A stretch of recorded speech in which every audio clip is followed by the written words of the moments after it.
sa ating mga balita, inaasahang uunlad pa ang ugnayan ng Pilipinas at Thailand sa larangan po ng ekonomiya at seguridad.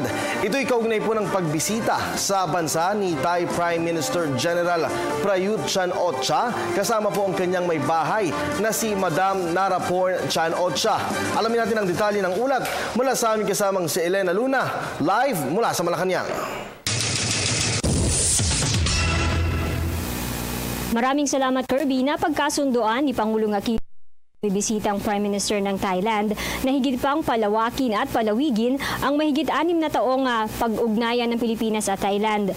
Sa mga sandaling ito, Kirby, ay nagaganap na ang state luncheon na ipinagkaloob ni Pangulong Aquino sa bumibisitang leader. Pero bago ito ay nagkaroon muna ng mga seremonya para sa official visit ng Prime Minister. Mula sa seremonya ng pag-aalay ng bulaklak sa monumento ng pambansang bayaning si Jose Rizal sa Maynila, dumiretso na sa palasyo ng Malacanang si Prime Minister General Prayut Chan-o-cha ng Kingdom of Thailand. Sa imbitasyon ni Pangulong Aquino, nasa bansa ang Thai Prime Minister para sa 2 araw na official visit. Kasamang dumating sa palasyo ng Prime Minister ang kanyang may bahay na si Madam Naraporn Chan-o-cha. Si Presidential Sister Balsi Aquino Cruz ang nagsilbing First Lady ng Pangulo sa official visit na ito Thailand. Ito ang unang pagbisita ni Prime Minister Prayut sa Pilipinas mula nang maging leader ng Thailand Agosto 2014. Si Prayut ay dating Commander-in-Chief ng Royal Thai Army. Matapos lagdaan ang guest book ng palasyo, isinagawa ang courtesy call ng Prime Minister kay Pangulong Aquino sa music room. Sa pagsisimula naman ng expanded bilateral meeting ng 2 leader, kasama ang kani-kanilang mga cabinet members, ipinaabot ni Prime Minister Prayut kay Pangulong Aquino ang pasasalamat sa naging mainit na pagtanggap sa kanyang delegasyon. Ang expanded bilateral meeting ni Pangulong Aquino at ng bumibisitang Prime Minister ay sinundan ng kanilang joint statement. Sa joint statement ng Pangulo ay sinabi niya na pinapahalagahan ng Pilipinas ang ugnayan natin sa Thailand dahil ang Thailand ang isa sa pinakamatagal ng kaibigan ng ating bansa.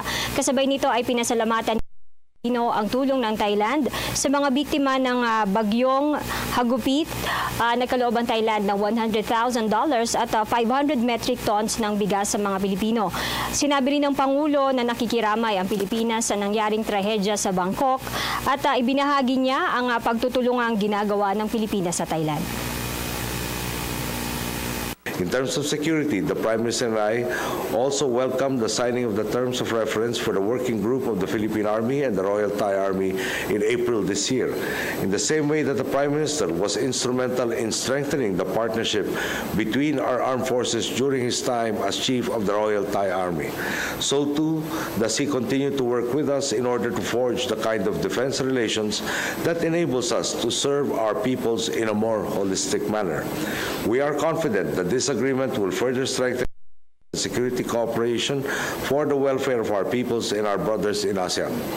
Our 2 nations also committed to work towards the signing of the Memorandum of Understanding on Cooperation in Combating Illicit Trafficking in Narcotic Drugs, which reiterates our shared belief that our peoples must be protected from dangerous drugs.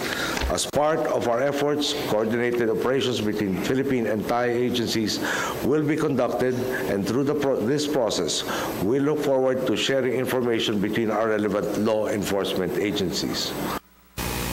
Ipinaabot naman, Kirby, ng leader ng Thailand ang paghanga sa lumagong ekonomiya ng Pilipinas. Sinabi rin kanina ng leader ng Thailand ang hangarin na palawigin pa ang ugnayan sa kalakalan ng 2 bansa. Sinabi rin kanina niya ang panukala na magkaroon ng pagtutulungan sa overseas workers ng 2. The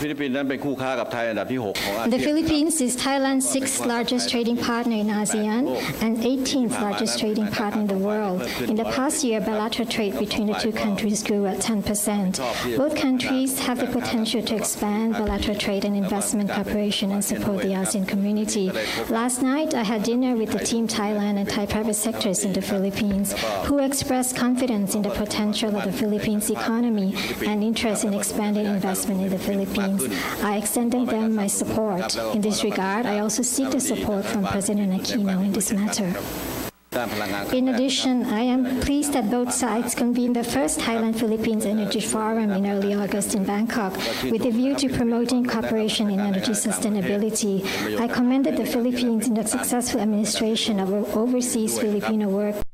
Thailand can benefit in learning from the experiences of the Philippines, particularly in the establishment of funds to assist the employment of workers and the reintegration of overseas workers to society. In this regard, I propose to the President that both countries to promote bilateral consular cooperation to assist and protect overseas workers of Thailand and the Philippines in various situations.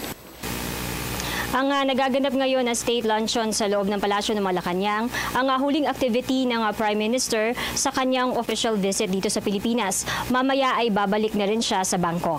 At yan ang ating balita mula dito sa Malacanang sa tulong ng RTVM. Ako si Elena Luna para sa Telebisyon ng Bayan. Maraming salamat sa iyo, Elena.